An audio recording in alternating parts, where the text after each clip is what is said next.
General फैज़ हमीद के intelligence network ने मौलाना फजलुर रहमान समेत किन बड़ी बड़ी शख्सियात को ट्रैप किया, हैरानकुन तफसीलात सामने आ गईं। नाजरीन, जनरल फैज़ की रिटायरमेंट के बाद इनकी सरबराही में ISI के तर्ज पर एक मतवाज़ी इंटेलिजेंस नेटवर्क काम कर रहा था और इमरान खान की गिरफ्तारी से पहले तक ये काम होता रहा। इस नेटवर्क ने बाज़ सियासतदानों, ब्यूरोक्रेट्स, मीडिया के लोगों और यूट्यूबरों को ये झांसा देकर अपने साथ मिला लिया कि हम ही असल इस्टेब्लिशमेंट हैं और हम मुल्क की बेहतरी के लिए काम कर रहे हैं।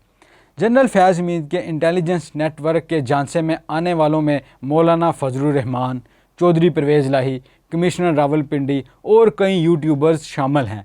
ये कहना है सीनियर सहाफ़ी हमाद हसन का। सीनियर रिपोर्टर अब्दुल क्यूम सिद्दीकी के साथ यूट्यूब प्रोग्राम में गुफ्तगू करते हुए हमाद हसन ने जनरल फैज़ की सरबराही में चलने वाले इस नेटवर्क से मुतल्लिक़ कई इंकशाफात किए हैं। उन्होंने बताया कि इस नेटवर्क के कई सबूत हैं, जिनमें से एक ये है कि चौधरी परवेज़ इलाही चौधरी शुजात के घर जाने की बजाय बनी गाला चले गए थे। असल में चौधरी परवेज़ इलाही को जनरल मुजम्मल का टेलीफोन आ गया था और इस फ़ोन के बाद ही वो बनी गाला चले गए, जबकि उन्हें चौधरी शुजात के घर जाना था। ये वही जनरल मुजम्मल हैं जो वापडा के चेयरमैन रहे और चीन के साथ शुरू होने वाले तरबेला 4 प्रोजेक्ट में इन पर 7 अरब रुपए की करप्शन का इल्ज़ाम भी है।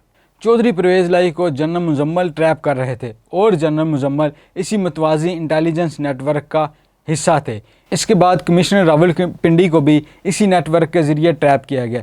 इन्हें भी ये कहा गया कि असल ISI यही हैं और जो कुछ मैं कर रहा हूँ ये बाज़ार आम लोगों को दिखाने के लिए है कि फैज़ हमीद के ख़िलाफ़ है, मगर दरअसल मैं ख़िलाफ़ नहीं हूँ, बल्कि हम पस मंज़र में रह कर ये काम कर रहे हैं। यही वजह है कि इतनी अहम पोजीशन पे बैठा हुआ शख्स यानी कमिश्नर रावलपिंडी भी ट्रैप हो गया। एक अहम तरीन सियासतदान भी इस गलत फहमी का शिकार हो गए कि असल इंटेलिजेंस और इस्टेब्लिशमेंट यही है जिसे जनरल फैज़ लीड कर रहे हैं। इस अहम तरीन सियासतदान का नाम है मौलाना फजलुर रहमान।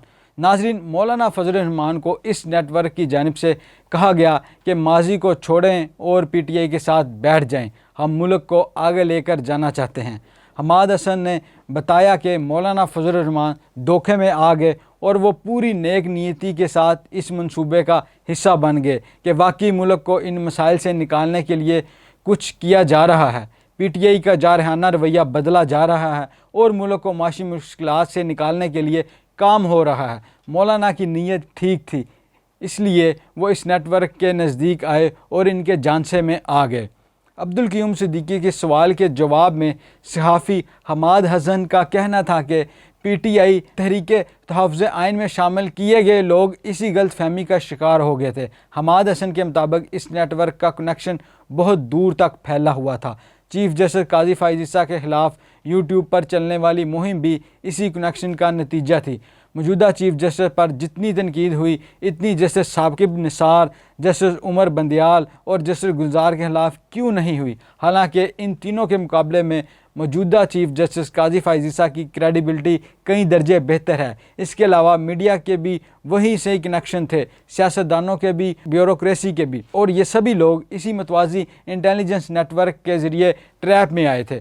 दिसंबर के आखिर में इस नेटवर्क से मुतल्लिक़ कुछ शहादतें मिल गई थीं, लेकिन इस्टेब्लिशमेंट और इंटेलिजेंस एजेंसियाँ बड़ी एहतियात से आगे बढ़ रही थीं। जनवरी में फ़ैसला हो चुका था कि कुछ चीज़ें हो रही हैं जिसे कुछ ख़ास लोग खुद को इंटेलिजेंस एजेंसी के अहलकार बताकर बाकी लोगों से मिलकर कर रहे हैं, मगर असल में वो इसी नेटवर्क का हिस्सा हैं। ये नेटवर्क सबसे पहले पाकिस्तान सिविलियन इंटेलिजेंस एजेंसी यानी कि इंटेलिजेंस ब्यूरो यानी IB की नज़र में आया। IB ने कुछ चीज़ें ट्रेस कर ली थी और उन्होंने बाकी इंटेलिजेंस एजेंसियों को बताया कि इस तरह की चीज़ें चल रही हैं। इसके बाद इंटेलिजेंस एजेंसी की मुश्किल मॉनिटरिंग होती रही, मामलात और लोगों को मॉनिटर किया जाता रहा, जिनमें यूट्यूबर्स भी शामिल थे, सियासी कारकुन भी थे, सिविल ब्यूरोक्रेसी के लोग और कुछ लोग फ़ौज के भी शामिल थे। एक सवाल के जवाब में इनका कहना था कि ऐसा नहीं है कि जनरल फैज़ पर सब कुछ बिला वजह डाला जा रहा है। ये सामने की चीज़ें हैं जिनके सबूत मौजूद हैं। परवेज़ इलाही की ये ख़ानदानी रवायत नहीं थी जो उन्होंने किया, इससे ज़ाहिर होता है वो ट्रैप में आ गए थे। पाकिस्तान की सबसे अहम डिवीज़न के कमिश्नर भी इस नेटवर्क के ट्रैप में आए और उन्होंने झांसे में आकर الیکشن کے حوالے سے پریس کانفرنس کر دی۔ حماد حسن نے بتایا کہ ایک ہی وقت میں 2 نیٹ ورک چل رہے تھے، جن میں ایک اڈیالہ جیل میں سابقہ ڈپٹی سپرنٹنڈنٹ اکرم کی نگرانی میں چل رہا تھا، جبکہ دوسرا نیٹ ورک اس سے اوپر جنرل فیاض حمید کی سربراہی میں کام کر رہا تھا۔ آنے والے دنوں میں فیاض حمید نیٹ ورک سے متعلق چونکا دینے والی خبریں سامنے آئیں گی۔